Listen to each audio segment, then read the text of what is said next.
children are no more. So she really did this because of a friend. That's beautiful.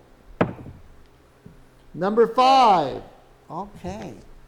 Mr. Colby. All right, Father Colby.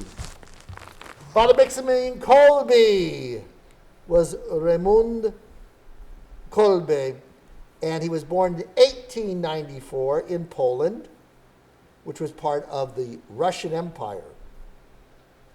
His entire life was shaped by a vision of Mary, the Blessed Virgin Mary. He experienced one night when he was 12 years old. In it, Mary offered him a white crown, meaning that he would stay single and give his life to God, or a red crown, which means he became a martyr. And he said to Mary, I'll take both.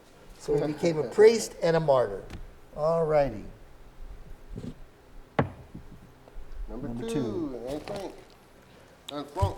Now tell me how, are you attending the prayer group on Monday? Yes. How's it going? That's going well. How many people show up? 11 altogether. 11, it's a nice number. And We have to keep it low just because of COVID. Right, right. Now, this coming Monday, we're going to be over here. Okay. So So you could have more we can have people. more people over here. And we could have even people here. Right? All right. Anybody who shows up, they get a free Diet Coke. All right. You don't have to drink it. You can take water. Germany invaded the Netherlands, on a more serious point, in 1940 and began persecuting the Jewish people living there. In a diary she had been given in 1942 for her 13th birthday, Anne Frank began a journal in which she listed all the restrictions the Nazis had placed on her family and others in Dutch population. A month after her birthday, the Anne Frank family moved into a hiding place, a little secret attic. All right? Okay, so we're going to think of all these people who suffer. Number 2, who's 2? Anne Frank. Anne Frank again, okay. Maybe because we're in the synagogue, she'll win. Yeah. Other Jewish families and individuals moved into the tiny space with Anne Frank family. Sometimes tensions were high, as so many people tried to get along in such a cramped place. Can you relate, all of you people that are in the house because of coronavirus? Anne, an inspiring writer, continued keeping a record of her feelings during the period of confinement. All righty. Next one, number 6. Vicky Thorne. So, Vicki, are you going to make it? Oh, my goodness. Miss Thorne included her 4 elements that would comprise the ministry of Project Rachel to the clients. Anonymity, that means once you told her if you had an abortion, she keeps it to herself, doesn't spread it like gossip. Anonymity, forgiveness, reconciliation, and a strong spiritual focus with psychotherapeutic components, So it's a little bit of everything. You can come and talk to me, we'll forgive you, we'll reconcile you, we'll give you spirituality, and we'll deal with some of your psychological hurts. Beautiful thing. All righty. Number 2. Anne Frank. All right, 2 great ladies race into the Father's house. Trusted Dutch friends kept those hiding in the secret attic informed of the news in the outside world, particularly that concerning the war and politics. These friends also brought them food. Anne wrote about these friends in her diary and credited them with helping to keep up their spirits. She dreaded knowing that these good people would lose their lives if their helping Jews was discovered. So can you imagine? These were employees of Mr. Frank who kept bringing the food and all the things they needed as they hid. Kind of heroic, and they could have been killed. Isn't that amazing? All righty. Number 6. Vicky Thorne. Oh my goodness, the race is on. Vicky may win today. As word spread of Project Rachel in the Archdiocese of Milwaukee, Vicki Thorne began receiving calls for her help and advice in setting up Project Rachel ministries from other dioceses throughout the country and from other countries throughout the world.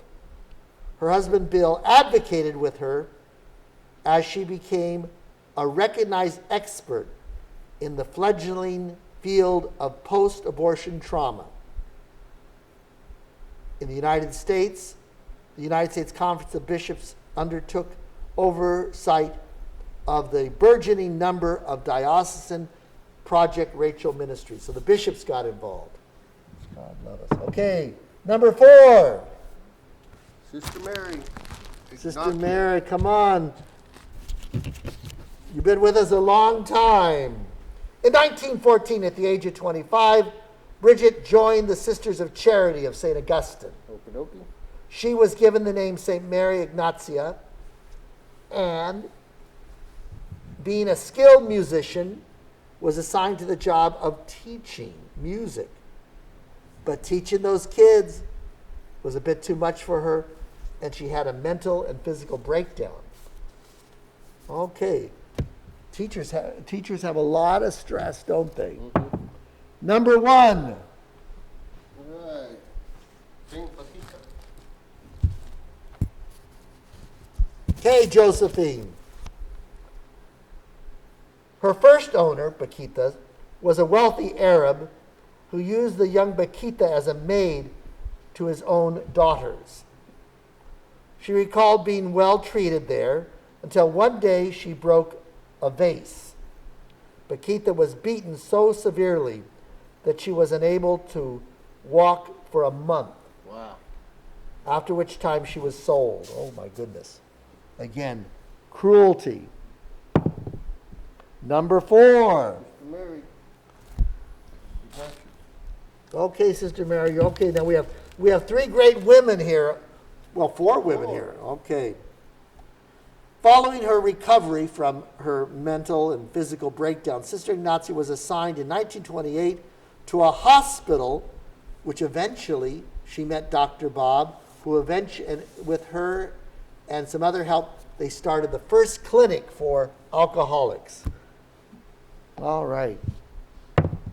Number 6. Vicki Thorne. Oh, Vicki, okay.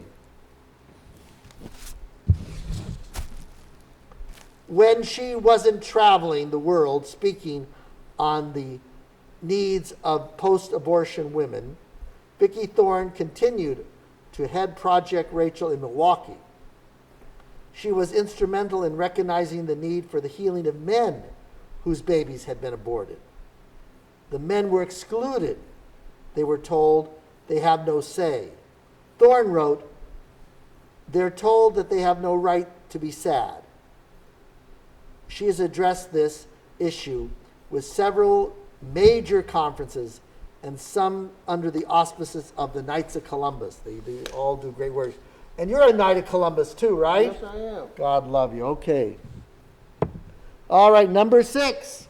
Now, we got... Vicki wins. No, not yet, because she's got 8. She's got to... Oh, okay. It's got to be 8 spaces. Okay. Because she learned in her travels that post-abortion healing was not just a need among Catholics, in 1990, Vicki Thorne founded the National Office of Post-Abortion Reconciliation and Healing, Inc. It provides networks and researchers and mental health professionals to consult in the formation of post-abortion support services, both secular and religious settings. So any kind of religion, any kind of secular group can get her assistance. Number 4. Sister Mary Ignatia. All righty. Okay, sister, let's make it happen. She is on number 5. Despite the hospital's policy not to treat alcoholics, Sister snuck them in. They needed help. They needed help. God loved Sister Ignatia. And again, the first private room that was available was a room that they were preparing flowers for the sick people. All right, number 3. That would be You got to tell me. Father Brian, Thomas Brian. Okay, we've been waiting for him. This is kind of, because we've all seen the movie Titanic. So it has something to do with the Titanic. How does he tie into it? We're going to find out. I don't know. Roussel excelled in mathematics at school, and at Oxford he focused on math. While completing studies towards his bachelor's degree, he had left the Congregational Church and joined the Anglican Church. He and William exchanged letters sharing their continual search for the true church. And William was the first to convert to Catholicism. He even entered the Jesuit community. All right, so they went from the Congregational Church, the Episcopal Church, or the Anglican Church to Roman Catholics. Okay, our next one. Number 6. Okay, it is going to be Vicky today. Now, is that number 7? Do we need to go to number 8? Let's see. I think this is Vicky. No, that was number 8. That was number 8. This is number 8. Okay. Now, in her 70s and facing health issues, Vicky Thorne has cut down her travels and speaking activities. But with the support of her husband and 6 children and grandchildren, she continues to administer Project Rachel in the Diocese of Milwaukee.